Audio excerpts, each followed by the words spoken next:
Hiki cha uongozi wa Mheshimiwa Daktari Samia Suluhu Hassan, mkoa wa Manyara umepokea zaidi ya bilioni 152 kwa ajili ya masuala mbalimbali ya elimu, ikiwemo ujenzi wa shule mpya, mabweni mapya, vyoo vipya, lakini pia ukarabati, maboresho, nyongeza ya majengo kwenye maeneo kadha wa kadha, lakini pia nyumba za walimu, nyongeza ya matundu ya vyoo na vitu vyote ambavyo vinahusiana na masuala ya elimu.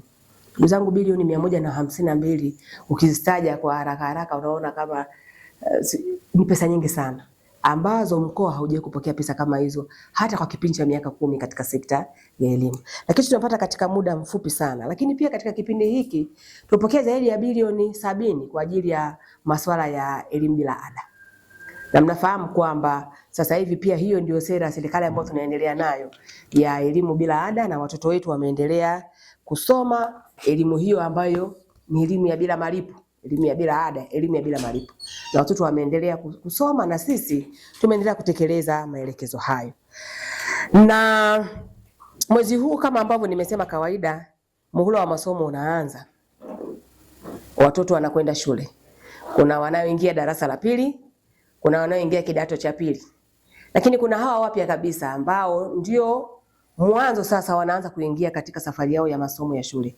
Watoto wa awali kama ambavyo mnafahamu, ni msisitizo na maelekezo ya serikali sasa kwa ajili ya watoto wa awali ili waweze nao kuingia shule. Lakini tumeona madarasa ya awali mengi mazuri sana yaliyojengwa ya kisasa. Madarasa ya shule za serikali ya awali lakini yamekaa kama madarasa ya shule za mbele huku. Madarasa mazuri yana michoro mizuri, lakini yana mabembea. Yaani mazingira rafiki kwa ajili ya watoto wetu ambao wanakwenda shule za awali au maarufu kama chekechea. Kwa kama mkoa pia tulikuwa tunategemea kupeleka watoto hawa ambao ni wadogo wadogo kwa shule ya awali wapatao 62,162. Ndio maoteo ya mkoa. Lakini mpaka leo hivi ninavyozungumza tumeshaandikisha watoto 54% ya maoteo yetu ambao tulikuwa tunategemea, ambao ni watoto 31,602. Tayari hivi ninavyozungumza na nyinyi wako madarasani wakiendelea na masomo. Lakini pia tulikuwa na maoteo ya watoto wa darasa la kwanza ambao hawa, kumbuka mwaka jana ndio walikuwa watoto wa chekechea, ambao mwaka huu sasa wamepanda wanaingia darasa la kwanza.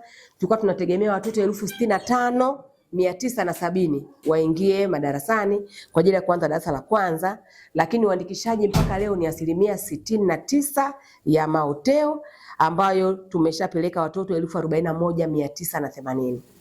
Hawa tayari wako madarasani wanaendelea na masomo. Ndugu zangu waandishi wa habari, halikadhalika uripoti wa watoto wa kidato cha kwanza.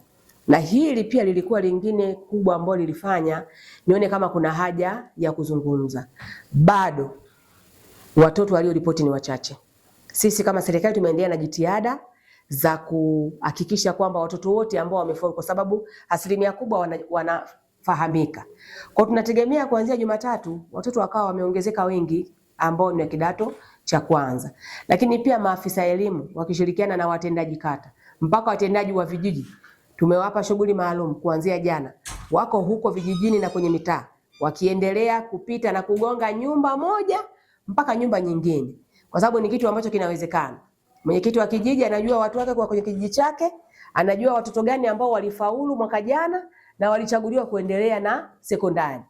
Tutagonga huko. Kwa inawezekana mpaka siku ya Jumatano ama Alhamisi wiki ijayo tukao tumekusanya taarifa ya kutosha kwamba watoto wepi na wepi hawapo na kwa nini hawajaenda shule. Inawezekana wazazi hawajapeleka watoto kwenda kuripoti shule kutokana labda na changamoto mbalimbali za kifamilia. Kwa hiyo tumeelekeza tupite huko twende tukaangalie na tuwaone hao watoto, lakini tuanane na wazazi na walezi tujue changamoto ni zipi ambazo zipo ndani ya uwezo wetu kama serikali, tutakwenda kuzitatua. Lengo ni kuhakikisha kwamba watoto hawa wote wanakwenda shule.